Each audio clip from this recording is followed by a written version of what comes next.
to all the dispossessed youth of Africa, for perpetuation of communion with ancestral spirits through the fight for African freedom, and in the firm faith that the dead, the living, and the unborn will unite to build the destroyed shrines. Selah. Hello and welcome, beloveds, to another episode of Wake Up Africa. My name is Dr. Mumbi Saraki. How you doing? How's everything going? I really do pray that you are well in all your ways and that you're moving into living life truly on your own terms. We really want to thank every single person that has subscribed to the channel. We're so close to that 100K mark. Thanks to everyone that likes and shares, and for all the comments, beloveds. It's always so amazing to see all the interactions, and I always learn something, when I'm going through the comments, because there's some really high level folk out there. Kudos to you guys. And of course, sending some love to my Patreon family. Thank you so much for supporting us on that platform. That is where I share most of the information about the pandemic, because, with the global censorship, there's just certain things you can't say on this platform. But there's a story that was shared with me, and this really points to the new direction that we are moving in, beloveds, and how things are happening, and how there really is like a war going on. Spiritually and mentally, there's like a tug of war going on as Africans, Renaissance begins. And you see, our redemption and our liberation may not happen in the ways that we're expecting on grand scales. But it's like if we slowly start to shift the narrative and to draw our people's focus to the things that are important, that's how we change the world, and that's how we as Africa create a new narrative for ourselves, because what they took from us was our narrative, beloveds, and until we get that back, then they're going to be able to manipulate us and trick us and get into our business, because they're already in our people's heads. But those are definitely stories for other days. So in 2012, it's really sad. This woman called Agnes Wanjiru was killed by a British Army soldier in Nyanyuki. And she has never got justice. I think, after her body was discovered, etc., the soldier who was involved was actually whisked out of the country. The British Army really invaded justice and protected their own. And it was a very disturbing wake-up call for many Kenyans who realized just that, the immunity that the British soldiers have in Kenya. And you see, at the same time, there was also the Samburu women who all these mixed children were popping up, there were like 439 rape cases against the Samburu women that was brought in the British courts. I don't think the case went far. I think they ended up being compensated, etc. But in that whole thing, it started to make Kenyans realize that the neo-colonial, presence of the British Army, where they were untouchables. And many remember, when I come back to Agnes Wanjiru's case, many remember the soldier who being whisked out, and then there was this whole debate, and people realized that, the British Army and the British soldiers that train here were under some kind of, immunity. Diplomatic immunity, where they could not face justice. But things are changing, beloveds. It is now emerging that British soldiers who were involved in Agnes's death will face justice in Kenya 10 years later, and this is a huge shift in narrative. So what they're saying, according to the Defense Cabinet Secretary Eugene Wamalwa, he said that the Kenyan government had agreed with the British government to do a joint investigation and bring the culprits to the country for justice in an unprecedented move. The UK government said that they would provide and extradite the British soldiers that were involved, and they would, facilitate.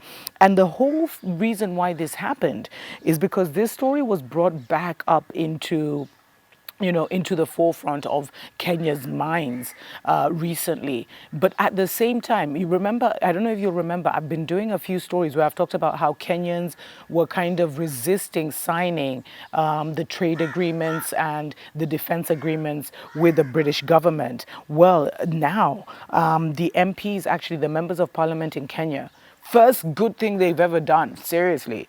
They actually threatened to shoot down the military cooperation agreement between Kenya and the divided kingdom until British soldiers involved in the gruesome murder of Agnes Wanjiru were brought into the country to face the law in the country.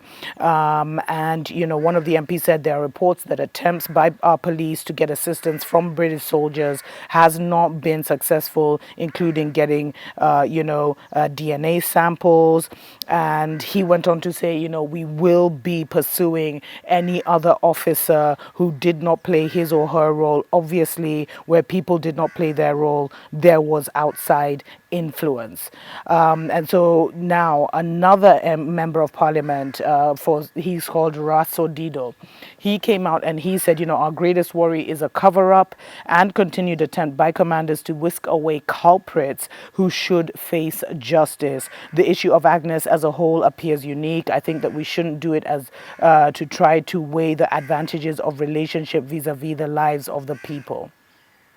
So it's like now, because it has captured the imagination of Kenyans, and by the way, we're allegedly going into an election next August. We'll see how that goes. Many are saying there may not be an election stories for the days, but now the members of parliament are pushing and they're speaking out. Let's just hope they won't just get a little money under the table and forget everything. But this, regardless of what happens, because I always say, sometimes our people can be compromised. But what we're witnessing here is a shift in narrative, because the British never, ever, ever gave up their soldiers. They never.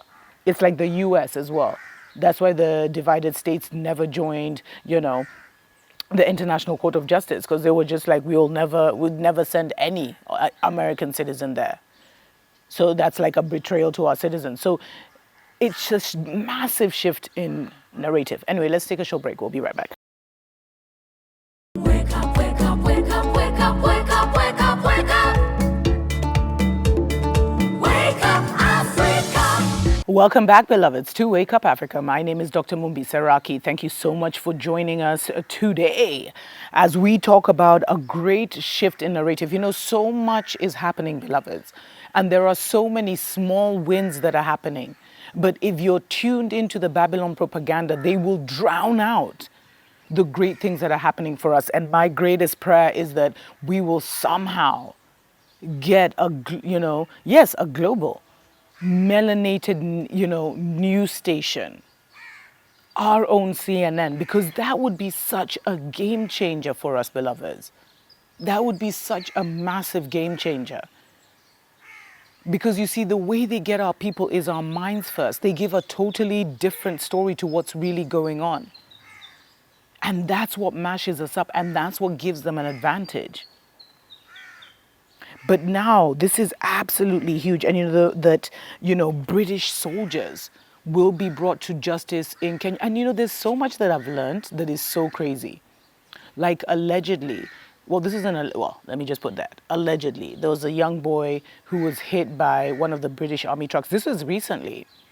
And he was taken, the British Army brought a chopper and took him to the most expensive hotel, hospital, literally hotel in Nairobi.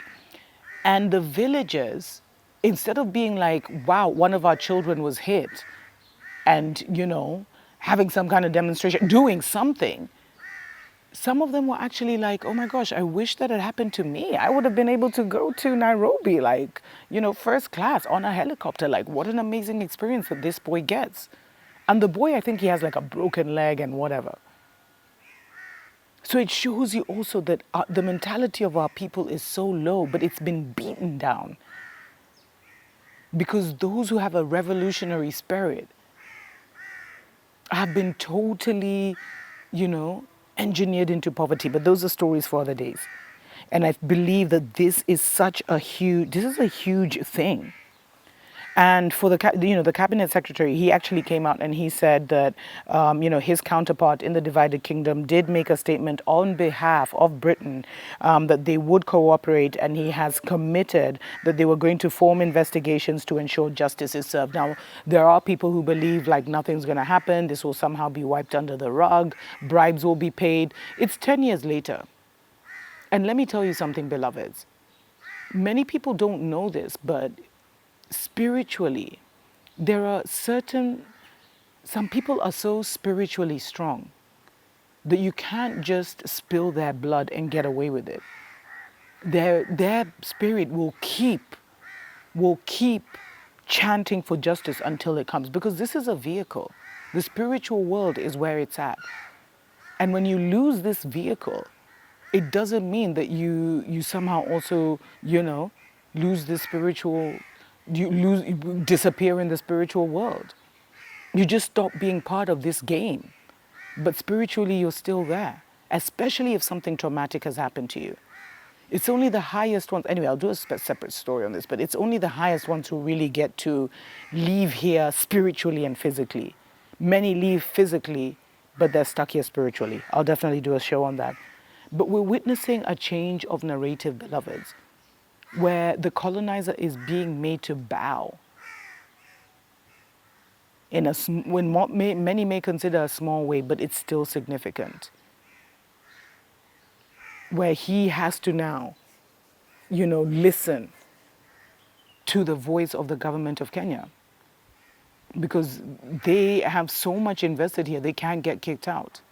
And this is how we as our Kenyan governments need to run business, knowing that a lot of these former colonizers will do a divide and conquer within parliament. They have their moles, they have their, and so if you come out alone and attack a thing, they will try and get rid of you.